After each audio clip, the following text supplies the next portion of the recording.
Cannabis medicinal, el pasado que está cambiando al futuro. ¿Por qué la titulo así a la charla? Es porque la medicina canábica, a pesar de que ahorita está en pleno boom, en pleno auge, y es lo que en teoría nos va a cambiar el futuro de cómo usamos los medicamentos, los fármacos, tiene una historia, una gran historia atrás, ¿no? Entonces, sí es bueno verle desde dónde más o menos inició, porque mucha gente cree que es algo nuevo, que es ciencia nueva, y en verdad es solo que logramos rescatar esta tendencia en la medicina. Entonces, datos importantes. Algo muy importante sobre el cannabis es que al utilizar la palabra medicinal, igual la gente todavía asocia el cannabis como una droga recreativa. Esto se da desde el tiempo de la revolución hippie o del mundo de la cultura hippie. En estos años se popularizó, digamos, el consumo a gran escala de cannabis y fue lo que, digamos, le dio la pauta o le dio el mal nombre al cannabis, ¿no? Y igual frenó bastante lo que es la medicina canábica. Tenemos datos desde que en la antigua China ya había sido cultivado el cannabis con diferentes propósitos. Es muy importante saber que existen tres especies principales de cannabis, aproximadamente 9 subespecies. Anteriormente se utilizaba esta clasificación de las plantas de cannabis para ver cuáles tenían más THC, cuáles tenían más CBD, que son los cannabinoides, cuáles eran más capaces de hacer fibras, ¿no? Estamos hablando de los tres tipos de cannabis, del cannabis sativa, cannabis indica y cannabis ruderalis.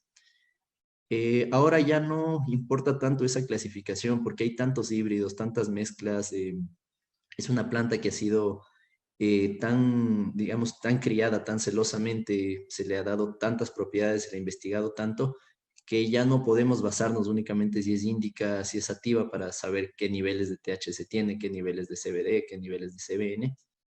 Entonces, esa clasificación la dejamos más como para ordenar qué tipo de plantas son, no tanto por qué contienen. Hay una gran importancia de diferenciar la palabra cáñamo industrial de la marihuana. Cuando hablamos de cáñamo industrial nos referimos al cannabis, de igual, pero es una variedad que tiende a tener menos de 1% de THC, haciéndolo legal en la mayoría de países del mundo. Además de que es bastante fibroso y se lo puede utilizar para la industria textil. Y ahora también tenemos que estar y tener, tomando en cuenta, la legislación a nivel mundial está relajándose bastante con la parte de cannabis y medicina canábica, gracias a los avances científicos que ha habido en la parte médica y en la parte investigativa. Cannabis a lo largo de la historia. Siempre es importante saber de dónde viene, demostrar un poco a las personas o conocer un poquito la historia. Nos hace entrar con más seguridad, saber que es un producto ya probado hace mucho tiempo y con buenos resultados. El emperador Shen Meng, en el año 2737 antes de Cristo, ya se describe que es el primero en dar infusiones de cannabis para controlar algunas patologías como el reumatismo, la malaria y la mala memoria. Después también nos vamos un poco a la parte de la India, entre los años 2000 y 1400 antes de Cristo. Siempre se mantuvo de cerca el uso del cannabis, sobre todo en lo que es la cultura ayurveda. Tenía como fines medicinales, religiosos, recreativo, espiritual. En la actualidad todavía se consume algo muy típico allá que se llama el bang, que es una pasta de cannabis con leche, ghee, que es un tipo como de yogur de cabra o leche fermentada, y tiene algunas especias y es una bebida muy popular. En Egipto ya se describe el uso de cannabis para tratar la inflamación. Estamos hablando del año 1500 antes de Cristo y ya se empieza, o sea, a describir el cannabis con las propiedades antiinflamatorias que tenía. Es más, incluso a muchos de los emperadores en las pirámides y todo, se les encontró con entre aceites esenciales, aceites de cannabis y signos de la planta de cannabis, ¿no? Después ya hablando un poquito más, en la historia un poquito más reciente, todavía en la parte oriental, encontramos en el año 100 después de Cristo, Shenong Becaojing, escribe un libro, ¿no? Un libro medicinal de plantas y en el que se refiere al cannabis como el dama, como el gran cannabis. y describe los efectos medicinales, o sea, que esta planta tiene efectos medicinales, tiene efectos curativos. En el año 200 después de Cristo, el cirujano Hua Tuo es el primer médico cirujano chino en utilizar cannabis como anestésico. Entonces, lo que él hacía era mezclaba todas las hojas, los cogollos, la planta, con vino y le daba de tomar y le embriagaba, digamos, al paciente. Esta bebida hecha a base de vino y de cannabis, como tomaban bastante, le llegaba a embriagar y le daba una intoxicación por cannabis, ¿no? Que es lo que le mantenía sedado, le mantenía dormido y ayudaba también a controlar el dolor.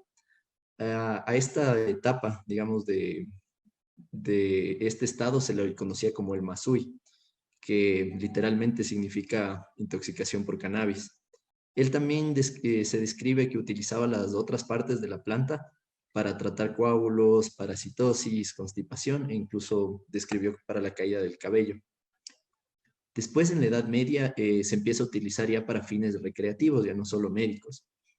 Como en el Islam era prohibido la toma de vino, empiezan como es a consumir el cannabis y de ahí nace el hashish.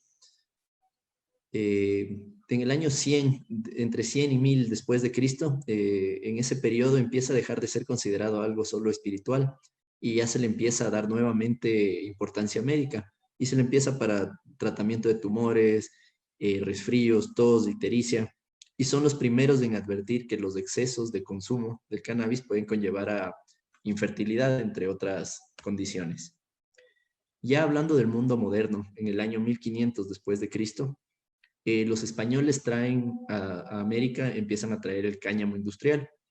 El fin de este no era recreativo ni nada, sino que al tener un cáñamo industrial tenían bastante cantidad de fibras. Y en ese tiempo era muy cotizada, digamos, la industria textil, además de que necesitaban las fibras para hacer las sogas de los barcos, de los mástiles. Entonces empezaron a sembrar bastante. En el año 1700 empieza a describirse ya el uso medicinal de las semillas y de las raíces en América. Empiezan también a utilizarle para la inflamación de la piel, para la incontinencia, para reumatismos, para náuseas y para otras patologías. Después, en 1602, se crea el FDA, el Food and Drug Administration en Estados Unidos. Se crea esto como para evitar otra crisis de adicción, como se dio una crisis de adicción a la morfina en estos años. Entonces, en 1914 se declara el uso de las drogas como un crimen. Y a principios de los años 30, los migrantes mexicanos son quienes introducen la marihuana a Norteamérica. Y se hace bastante popular entre los músicos de jazz en Nueva Orleans y después se extiende a las grandes ciudades. Como lo trajeron los mexicanos, en este tiempo era visto como que los migrantes eran algo malo y era de clase baja. Entonces empezaron a ver esto como una droga de la clase baja y empezaron como a tenerle un poquito más de miedo o de respeto. El gobierno estadounidense, preocupado por la comercialización del cannabis, inicia una campaña que se refiere como Reefer Madness, que significa, traducido, es locura por el porro. Aquí hay un afiche en el lado derecho, lo pueden ver acá. Es uno de los afiches que habían en ese tiempo, ¿no? Pues ahí podemos ver cómo le empiezan a criminalizar, cómo le empiezan a hacer ver como que fuera algo súper malo. En 1937 ya se criminaliza por completo el uso no medicinal del cannabis en 23 estados. En 1970 se lo categoriza como el uso de la marihuana como una droga de categoría 1. Esto compone a las drogas más peligrosas como la cocaína, heroína y otras más. Entonces, aquí es donde empieza el declive. ¿Por qué hablo directamente de Estados Unidos? Porque esta creación del FDA hizo que se paren un poquito las investigaciones alrededor del mundo. Un país que desarrolla mucha investigación como Estados Unidos, al no tener legalizado esto, muchos estudios no fueron registrados y también se frenaron bastantes.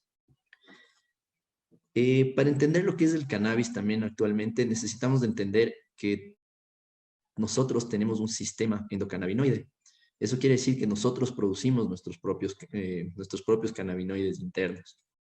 ¿Quién lo descubrió esto? Es Entre otros, Rafael Mechoulam. ¿Quién es Rafael Mechoulam? Él es una persona conocida como el padre del sistema endocannabinoide, ya que gracias a los descubrimientos de él y muchas investigaciones de él, es la mayoría de cosas que sabemos sobre el cannabis, científicamente hablando. Él fue quien aisló e identificó el cannabidiol o CBD y el tetrahidrocannabidiol, o conocido también como THC, que es el ingrediente psicoactivo de la marihuana. Descubrió también los efectos terapéuticos del CBD y por eso se lo considera como el abuelo de la medicina canábica moderna. Entre los experimentos de él, logró aislar 10 de los más de 104 cannabinoides conocidos. Ahora se habla de más de 400 cannabinoides, pero los descritos son como 104. Algo muy importante en él es que experimentó tanto en personas como en animales. En el 2015 empiezan a legalizar en los 23 estados el uso para ciertas condiciones y comienzan sus estudios y se empiezan a publicar sus evidencias y sus beneficios del cannabis. Entonces, gracias a Rafael Mechoulam pudimos tomar mucho del trabajo de él como base para iniciar nuevas investigaciones. De ahí, ¿qué es el sistema endocannabinoide? Para explicarles un poco más fácil, les voy a poner un video. Es un video del Ayuntamiento de Valencia. Describe el sistema endocannabinoide muy brevemente, cómo funciona, cómo llegaron a dar con él. Pero es bastante didáctico y necesito que más o menos lo entiendan para poder explicarles más cómo funciona el cannabis medicinal. Algo muy importante del sistema endocannabinoide es que tiene casi todos los vertebrados, por no decir todos. Entonces quiere decir que el cannabis medicinal actuaría básicamente sobre todos los organismos vertebrados. Existen dos tipos de receptores principalmente alojados en todo el cuerpo, que son los CB1 y CB2. ¿Qué es tan importante acerca de esto? El video anterior es que, como pueden ver, nosotros somos capaces de producir nuestro propio cannabis, ¿no? Que se llama nuestro cannabis endógeno. En este caso, el más popular, digamos, o el más conocido es la anandamida, que también es conocida como la molécula de la felicidad. La anandamida se une al receptor CB1, como les había dicho, y como vieron en el video. Adicionalmente, nos habla de lo que es el THC. El THC, como ya les expliqué anteriormente, es la parte psicoactiva o el cannabinoide psicoactivo, lo que produce la psicoactividad, ¿no? Entonces es lo que generalmente se ocupa para consumo lúdico o recreativo.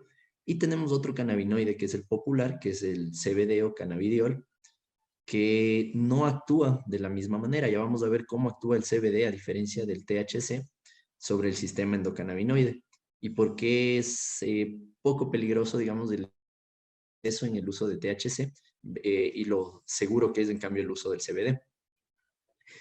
El CBD son receptores que se encuentran mayormente, el CB1, perdón, son receptores que se encuentran principalmente en cerebro, sistema nervioso, mientras que los receptores CB2 son receptores que se encuentran en los órganos periféricos, especialmente en las células inmunitarias, perdón. El CB1, los receptores CB1 los encontramos en el tracto gastrointestinal, en el cerebro, como el músculo liso, músculo estriado, órganos reproductivos y sistema vascular.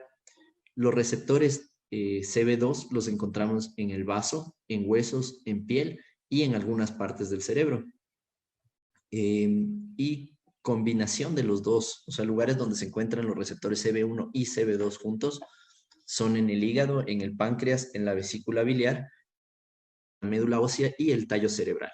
Entonces, ¿qué es lo importante de saber los receptores y la ubicación? Lo importante es saber que están en todo el cuerpo y cuáles están más concentrados en qué zonas o en qué órganos. Eso nos permitirá a futuro, cuando ya podamos, al menos aquí en Ecuador, manejar medicina canábica, incluyendo THC, podemos saber seleccionar mejor el cannabinoide para su utilización. Los receptores cannabinoides en el cerebro del perro se encuentran en la corteza cerebral, en el cerebro, cerebelo, en el tallo cerebral, los ganglios basales, en el hipocampo, en la amígdala y en el hipotálamo. Es bastante importante que hayan estos receptores acá, sobre todo los que están en el tallo cerebral, porque controlan funciones básicas como funciones de arcorreflejos, frecuencia cardíaca, presión arterial, sensación de dolor e incluso tono muscular. Entonces estamos hablando que el sistema endocannabinoide es capaz de regular todas estas otras áreas, ¿no? ¿Qué procesos son regulados por el sistema endocannabinoide? La parte de termorregulación, el procesos cardíacos, gasto cardíaco también tiene bastante, o sea, influye bastante el sistema endocannabinoide, lo que es presión arterial en el sistema reproductivo, en el sistema digestivo, sistema inmunológico, sistema neuromuscular, en el estado anímico, en la memoria. Lo que hace el sistema endocannabinoide siempre, siempre es buscar una homeostasis, ¿no? Muchas enfermedades ahora se creen que son causadas por un desbalance en el sistema endocannabinoide. Entonces, el sistema endocannabinoide, como les había dicho, siempre busca la homeostasis. Si es que hay más producción de algo, lo va a frenar. Si es que ese algo se está produciendo muy bajito, lo va a tratar de estimular a que se produzca un poco más. Es muy importante una buena dieta, una buena nutrición para que el sistema endocannabinoide se mantenga regular, sobre todo el consumo de grasas saludables como son omegas 3, omega 6 y hasta omega 9. ¿Qué es el CBD? El CBD es, digamos, la palabra corta o las siglas para el cannabidiol, que es uno de los tantos cannabinoides que tiene la planta del cannabis. Actualmente es el fitocannabinoide más investigado desde el punto de vista medicinal, ya que a diferencia de los otros cannabinoides, tiene muy poca afinidad sobre los receptores CB1 y CB2, sino que actúa a través de otros canales y otros receptores, y tiene una gran capacidad de intervenir en diversos procesos fisiológicos. Ya vamos a hablar de qué receptores actúan nada más. ¿Por qué usar el CBD? Primero que nada, se crea un gran interés en el uso del CBD por las diversas aplicaciones que tiene. Tiene tanto aplicaciones médicas como nutricionales.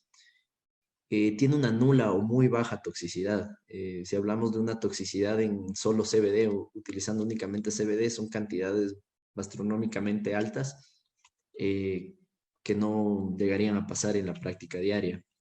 Es una alternativa segura a la medicina tradicional a la que estamos acostumbrados. Tiene un menor impacto negativo, ya que generalmente no hay impactos negativos secundarios conocidos. Tiene excelentes propiedades farmacológicas, tiene grandes propiedades nutricionales, sobre todo lo que es aporte de ácidos grasos, omega 3 y omega 6. Y lo principal, lo que más nos interesa para investigación y para la parte legal es que no es psicoactivo, entonces no se puede utilizar como el CBD únicamente, no se puede utilizar como una droga recreativa. ¿Cómo es lo que funciona el CBD? Primero es considerado un fitofármaco pleiotrópico, ¿no? Es un fármaco natural, viene de las plantas, y pleiotrópico que produce diferentes efectos a través de distintos canales moleculares.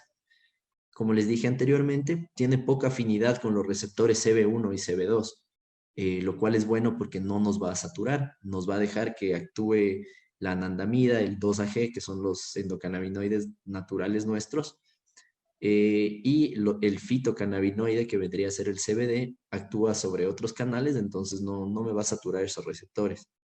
En cambio, el THC sí me va a saturar los receptores CB1 y me va a provocar un desbalance en la homeostasis del cuerpo cuando se lo maneja en exceso. Primero actúa sobre los receptores de serotonina. Activa directamente el receptor 5H1A, que es la hidroxitriptamina. Esto nos ayuda a controlar o a estimular la ansiedad, apetito, sueño, percepción del dolor, náuseas y vómitos. Lo interesante del CBD sobre los receptores de serotonina es que pueden tanto producir una respuesta excitatoria como una inhibitoria, depende de lo que el cuerpo necesite. Receptores vanilloides. Se unen también sobre los receptores TRPV1, que funcionan como canales iónicos. Estos receptores son conocidos por mediar la percepción del dolor, inflamación y la temperatura corporal. Se los conoce como receptores vanilloide porque contienen eugenol, uno de los compuestos de la vainilla natural. El CBD puede funcionar como antagonista del receptor, pero también puede ser como un estimulante. También actúa sobre un receptor que se lo conoce como el receptor huérfano o GPR55. Todavía no se determina a qué tipo de familia pertenece este receptor, por eso se lo conoce como receptor huérfano. Este receptor lo que se encarga es, se encuentra en el cerebro, sobre todo en el cerebelo, y controla lo que es la presión sanguínea y la densidad ósea. Entonces, cuando se activa este receptor, se promueve la función de osteoclastos en la reabsorción ósea, o sea, en el remodelamiento del hueso. Cuando hay un excesivo estímulo de este receptor, se provoca la osteoporosis o se pierde muy rápido lo que son la parte mineral del hueso. Y también suele estimular la producción de células cancerosas. Al utilizar CBD, nosotros utilizamos el CBD como antagonista de este receptor, entonces frenamos todo esto. Aquí yo lo he utilizado un poquito también para ayudar, digamos, a soldar las fracturas más rápido, porque como no, como detiene un poco la acción de los osteoclastos, en cambio produce que deja que los osteoblastos funcionen mucho mejor. Entonces, generalmente sí reduce un poco el tiempo en formación de callo óseo en fracturas. Actúa sobre un receptor nuclear, también conocido como el PPARS. Este de aquí, este receptor lo que hace es regula los genes de homeostasis energética, como la absorción de lípidos y la sensibilidad a la insulina. Son receptores activados por el proliferador de peroxisoma, situados en la superficie de la célula. El CBD activa estos receptores nucleares, entonces tiene un efecto también antiproliferativo en las células cancerosas, ayuda un poco a controlar lo que es la parte de incluso la apoptosis de la célula. Y degrada generalmente, o sea, cuando está muy, muy activo, este es el que degrada la placa beta-amiloide que en humanos produce el Alzheimer. CBD como inhibidor de la recaptación. Como habíamos visto en el video anteriormente, nosotros tenemos la anandamida, que sería el endocannabinoide que actúa directo sobre el receptor CB1. Cuando ingresa a la célula a través de una proteína, pasa a través de la membrana y compite directamente con los endocannabinoides. Entonces el CBD lo que va a hacer es pasa a través de la membrana y no va a dejar que esa anandamida se gaste, sino que va a modular, digamos, el consumo de esa anandamida para que la anandamida natural del cuerpo funcione durante más tiempo o pueda generar su acción reguladora. Al ingresar, bueno, la enzima que le destruye a la anandamida se conoce como FAH. Entonces, cuando estamos con CBD, esa enzima no logra destruir la anandamida y la anandamida nos dura muchísimo más y aumenta sus niveles en la sinapsis del cerebro. Es por eso también que esta función se le da como una función neuroprotectora. Inhibe también como es la recaptación de adenosina, aumentando la actividad de los receptores y va a mejorar así también el flujo cardiovascular y coronario. Funciona como un modulador alostérico. Eso quiere decir que puede mejorar o inhibir la forma en la transmisión de la señal. Y esto lo hace mediante el cambio de la forma del receptor. Entonces, digamos, él modula el receptor GABA. A este cuando necesita, digamos, más, lo aumenta en tamaño para que aumente la captación de GABA. Y cuando no necesita tanto, lo reduce o lo vuelve a su tamaño normal. Entonces, al aumentar o al modular estos canales GABA, lo que hace es mejorar el efecto calmante. Entonces, generalmente lo que hace es aumenta la producción de GABA, que es similar a lo que hacen las benzodiazepinas, el diazepam. La modulación, en cambio, negativa del receptor CB1 hace que haya una menor unión de THC y evita el efecto psicoactivo o inhibitorio del THC. Por eso es muy bueno para controlar intoxicaciones con cannabis, cuando un perrito, un gato se come un brownie, un pastel o alguna de las formas del cannabis recreativo en forma de comida. El CBD nos ayuda bastante a bajar estos efectos que produce el THC. ¿Cuáles son los usos del CBD medicinal en veterinaria? He tratado yo artritis y artrosis con muy buenos resultados. En algunos los he combinado con AINES, en otros los he combinado con glucosamina, con condritina, y la verdad he tenido bastantes buenos resultados. Esa combinación de nutracéuticos con CBD me ha ido bastante bien. y da una muy buena analgesia. Con AINES también le potencia un poco la acción del AINE, la acción antiinflamatoria del AINE, y la parte analgésica, pero cuando doy así por largo tiempo y todo, yo prefiero manejarle solo con nutracéuticos. Produce también, también ayuda con lo que es el control de la anorexia. Como tiende a la homeostasis cuando hay un exceso de apetito o cuando hay una disminución, esto nos va a regular. Generalmente controlando por la parte de ansiedad, por la parte de miedos y todo, es lo que empieza a controlar también la parte digestiva. Ansiedad por separación. Generalmente los perritos se quedan solos en casa con problemas de manejado bastante bien con CBD. Generalmente son dosis bajas en tiempos bastante prolongados, 2, 3, hasta 4 semanas. Pero ayuda bastante, bastante. O sea, se ve una reducción de la ansiedad, es bastante notable. El prurito ayuda bastante en el prurito, no es, digamos, un corticoide que le va a eliminar el dolor por completo, pero es tremendo soporte y un gran aliado en alergias, sobre todo en atopías, porque es un fármaco que no va a causarle ningún daño y nos va a actuar directamente sobre el folículo de como es en la piel, sobre los folículos, disminuyéndoles la inflamación y así bajando un poquito lo que es el prurito. Es bueno también para manejar las fobias, sobre todo con un buen manejo etológico. Para control de dolor, manejo posquirúrgico, disminuir lo que son los opioides y manejarlo junto con CBD me ha ido bastante bien.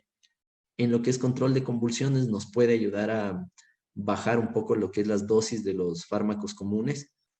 Es un gran paliativo a quimioterapia, sobre todo pacientes con TBT. Usted trata con vincristina, ayuda también a que su sistema inmunológico no baje tanto, que sigue produciendo glóbulos blancos, que es uno de los grandes problemas de las quimioterapias. Pancreatitis, en pancreatitis al principio estaba un poquito recio de utilizarlo porque es de origen oleoso, pero ya con un poquito más de investigación, viendo que hay los dos tipos de receptores en páncreas, empecé a utilizarlo y la verdad sí, sí ayuda bastante en lo que son casos de pancreatitis, a mejorarles 1 o 2 días más rápido, ¿no? eh, en pacientes que no están tan mal. Ayuda a controlar la hipertensión, es un neuroprotector, ayuda junto con un tratamiento etológico para problemas de agresividad, es tremendo apoyo en enfermedades metabólicas, lo que es diabetes, enfermedades por tiroides, hipotiroidismo, Cushing, cualquiera de esas. Nos ayuda un poquito a regular, y aquí como el sistema tiende a llegar a la homeostasis, el CBD nos ayuda también a eso. Y también nos ayuda a controlar lo que es el síndrome vestibular en pacientes que no pueden tomar AINES de corticoides, sobre todo los viejitos, problemas hepáticos, problemas renales, con buenos resultados. Indicaciones de dosificación. Yo he encontrado un montón de información, porque en verdad esto es algo de investigación propia prácticamente. Y después, bueno, asistiendo a cursos y todo, he visto que las dosificaciones ya como que se van estandarizando. Puede interactuar con otros fármacos de metabolismo hepático, entonces hay que tener un poquito de cuidado con eso. Generalmente las concentraciones plasmáticas de los fármacos que son un poco más hepatotóxicos tienden a subir mientras se está tomando CBD. En perros, por ejemplo, las dosis que yo he manejado, dosis que he visto resultados, ha sido desde 0,1 miligramos por kilo hasta 2 miligramos por kilo al día. Bueno, a veces al día, a veces hasta 3 veces al día. En gatos, en cambio, el rango que he necesitado y requerido ha sido menor, que ha sido de 0,1 miligramos por kilo hasta 1 miligramo por kilo. Esto también varía de acuerdo al problema, digamos, que vamos a tratar. Si es que es un apoyo etológico y todo eso, vamos a iniciar con dosis más bajas. Si es control de dolor, dolor agudo, dolor crónico, vamos a estar con dosis medias, dosis un poquito más altas. Generalmente, como es un fitofármaco, tiende a actuar diferente en los diferentes animales. Puede ser los mismos perritos de la misma camada, mismo peso, mismo sexo, misma edad, y que al uno le haga efecto 2 gotas, mientras que al otro requiera 7 gotas. Entonces, siempre yo recomiendo iniciar con dosis más bajas, ir monitorizando los efectos e ir subiendo. Es muy importante esto que les voy ahorita a dar, que son los tipos de aceite que se encuentran, porque para la forma, o sea, de dar medicina canábica es vía oral principalmente, y son en aceites. Entonces hay el aceite puro de CBD, En nuestro país, ahorita en Ecuador, no hay una empresa porque recién se pasó recién se hizo legal, digamos, el cáñamo industrial, aún están en procesos de leyes y todo. Entonces no hay una planta estable de donde sacar un aceite puro de CBD. Entonces el aceite puro de CBD tiene que ser importado de algún país en el cual ya tengan la industria del cannabis un poco más grande, ¿no? Un poco más establecida. Este es CBD puro, generalmente viene del cáñamo industrial. Es un extracto, se hace generalmente extracto con CO2 de alta presión para poder retirar el aceite y no dañar el CBD. Entonces estos ya vienen estandarizados, vienen graduados, vienen con la espectrofotometría y generalmente son para hacer diluciones. El aceite de cáñamo, en cambio, es agarrar toda la planta de cáñamo, hacerle un aceite. Esto tiene más propiedades nutricionales. Tiene todos los cannabinoides generalmente, pero en dosis bien bajitas. Lo que sí tiene bastante alto es omega 3 y omega 6, por eso es más considerado un suplemento nutricional. Y ahí está el aceite de cannabis. El aceite de cannabis nos referimos a cualquier tipo de aceite, generalmente les toman las personas una planta, generalmente lo hacen en casa, es una manera muy artesanal, le hacen una infusión, llegan a cierta temperatura y sacan todos los cannabinoides en un aceite, en un extracto. ¿Cuál es la desventaja de esto en medicina? Es que no tenemos la graduación de cuánto o el miligramaje de cuántos cannabinoides tenemos. Y peor así, y peor si es que son plantas no estandarizadas, ¿no? Otra cosa también que tenemos que tener mucho cuidado. El cannabis es una planta que absorbe absolutamente todo lo del suelo. Entonces, si nosotros ponemos en un lugar que está con un suelo radiactivo, que tiene metales pesados, la planta del cannabis lo va a absorber. Y entonces el momento que nosotros hagamos los extractos, hagamos este aceite de cannabis, va a pasar lo mismo, ¿no?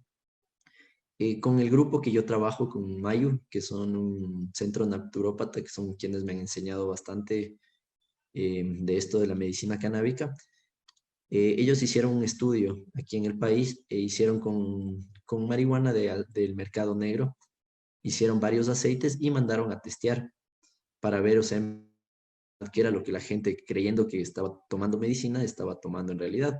Entonces ahí se dieron cuenta que tenía metales pesados, tenía aflatoxinas, incluso muchas de las aceites de estos tenían rastros de cocaína, rastros de heroína y de otras drogas que llegan a ser peligrosas para el paciente.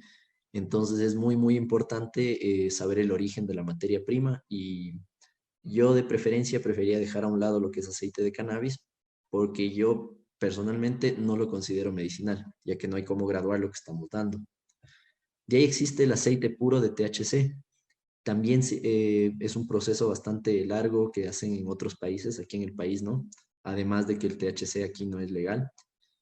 Es un aceite que lo sacan y lo hacen un extracto purito de THC. Generalmente en medicina canábica se lo utiliza para hacer diluciones y tener, digamos, aceites con ratios 2:1 THC, CBD para otro tipo de patologías.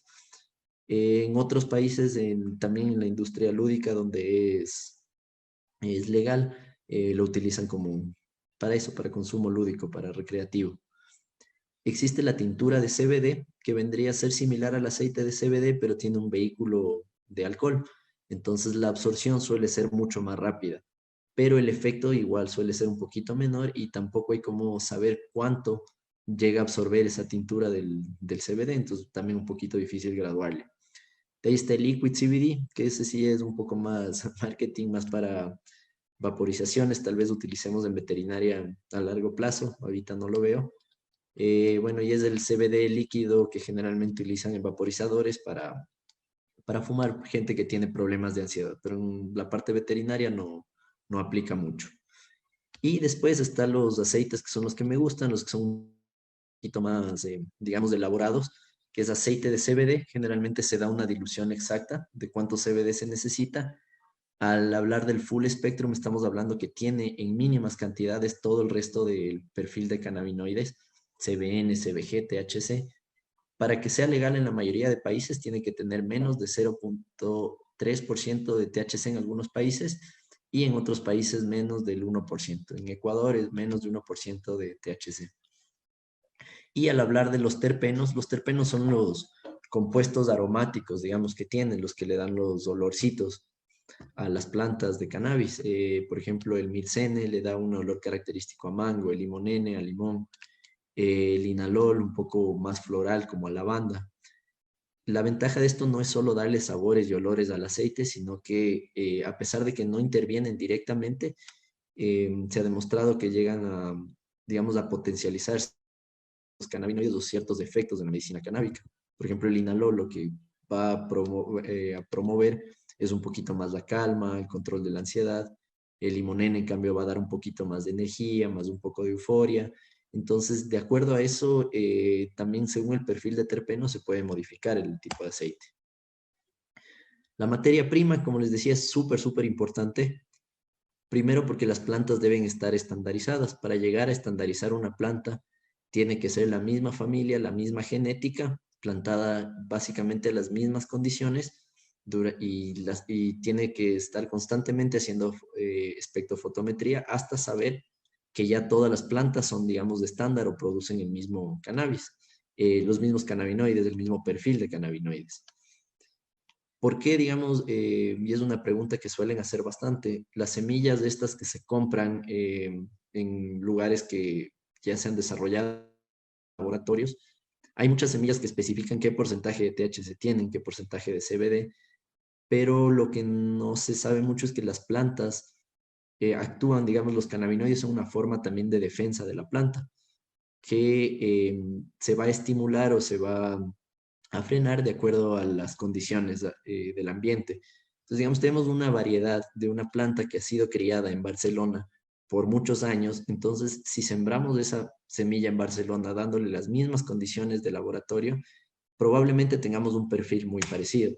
Pero ahora traemos esas semillas de Barcelona, las semillas de California a Ecuador, puede ser a Quito, Guayaquil, a diferentes ciudades, las condiciones climáticas son diferentes, las condiciones adversas son diferentes, las plagas son diferentes y esto va a hacer que el perfil de cannabinoides cambie. Entonces, por eso necesitan traerse las plantas más o menos un tiempo de 3 años aproximadamente para estabilizar una planta y después podría ser utilizada como materia prima para cannabis medicinal.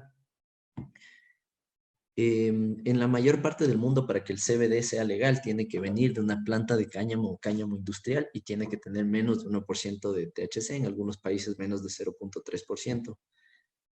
Por esta razón es lo que yo personalmente digo que el autocultivo no sirve como medicina, al menos de que tendríamos la opción de tener la espectrofotometría del aceite de ese momento que sacamos para saber cuánto le estamos dando a nuestro paciente. Ahora de que va a tener buen efecto, de que le va a aliviar el dolor, de que le va a calmar la ansiedad, sí lo va a hacer, pero no sabemos a qué dosis ni qué dosis estamos manejando. Y como les había dicho también, tenemos que tener cuidado con los metales pesados, aflatoxinas, químicos, que todo eso nos va a absorber la planta del cannabis. Esto, bueno, estas son las redes sociales en las que nos pueden encontrar. Esto sería básicamente una presentación corta. Quiero que con esto inicien, empiecen a experimentar sin miedo lo que es la medicina canábica, que empiecen a averiguar porque es una industria enorme y hay mucha investigación por hacer. Actualmente pertenezco a una red que es la red de cannabis medicinal veterinario.